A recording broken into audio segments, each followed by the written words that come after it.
Day 5, turn into a random page in the Bible and reading it. Hopefully this will resonate with one of you guys or with myself. And I'm just going to turn to a random page and read it. Try to give you a word on it. So here we go.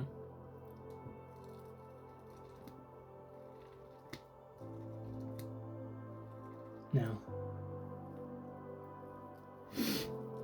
Okay. So this is Acts 17. Now when they had passed through Amphipolis and Apollonia, they came to Thessalonica, where was a synagogue of the Jews. And Paul, as his manner was, went in unto them, and 3 Sabbath days reasoned with them out of the Scriptures, which means 3 weeks, opening and alleging that Christ must needs have suffered and risen again from the dead, and that this Jesus whom I preach unto you is Christ. And some of them believed and consorted with Paul and Silas, and of the devout Greeks a great multitude, and of the chief women not a few. So this is just basically talking about Paul going into the synagogues of the Jews and preaching to them about Jesus being the Christ. By the way, Jesus' last name isn't Christ. He is the Christ, which is the Messiah, which is the one who comes to set people free, which we know. Obviously, I hope you know that. Jesus came to set us free. So Paul is pretty much just preaching to the Jews. Jesus, again, from the foundation of the earth, was set to come. He's the Lamb of God, and it was signified in the Old Testament several times, like the lamb in the thorn bush that stopped Abraham from killing Isaac. The lamb in the thorn bush. Think about it. That's crazy, bro. Like, there's so many stories in the Old Testament that can be... Dude, the whole Bible is about Jesus, by the way, if you didn't know that. The entire Bible is about Jesus. So, basically, Abraham took Isaac up to the... Well, everyone knows the story. Abraham was going to kill Isaac and sacrifice him to God because God told him to.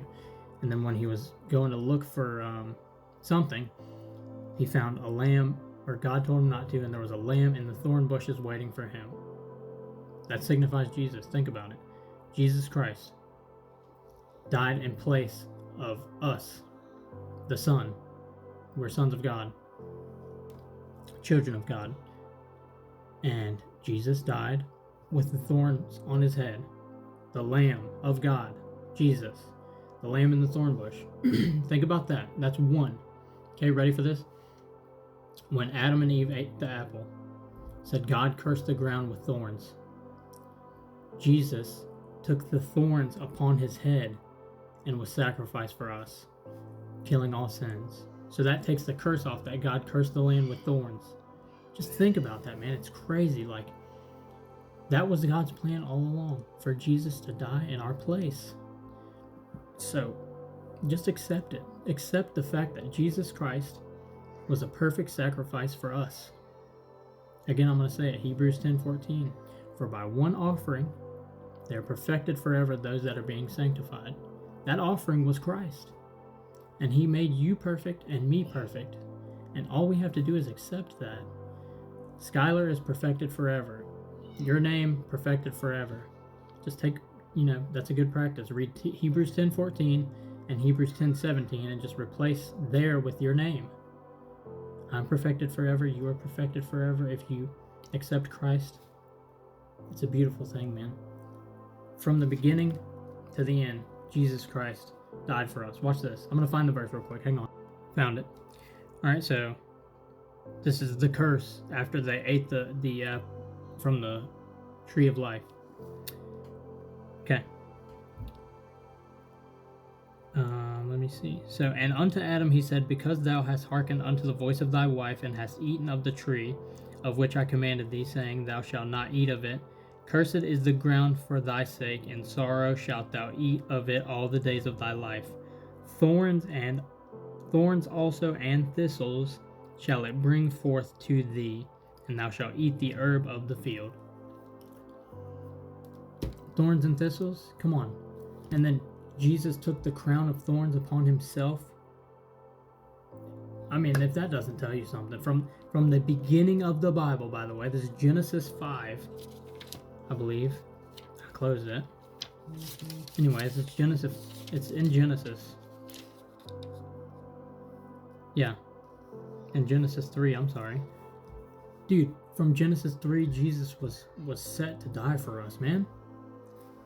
And then you got people not accepting it. The Bible has told the tale of time from the beginning, literally. I mean, it's predicting things to this day. Look up the river Euphrates. It's drying up. This is talked about in Revelations. We're living in the end times, and people are just willy-nilly living their lives sinning, not getting right with God, thinking about or actually actively living out the fact that, oh, I'll get right with God one day, or he has to prove it to me. Bro, we have his word. We have his word. Read it. Dude, if you're claiming to be an atheist now and you haven't read the Bible, which I know you haven't. Dude, if you've read the Bible, you cannot be an atheist. There's no way, especially if you've read it with an open mind and heart.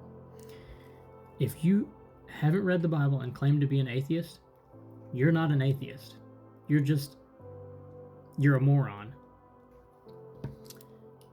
A well-versed atheist would have read the Bible and studied all other religions before they came to the conclusion that there isn't a God. So if you haven't done that, you're not an atheist. You're just lazy and moronic. Straight up. God bless you all. I love you all. I'm going to keep going. This is day 5.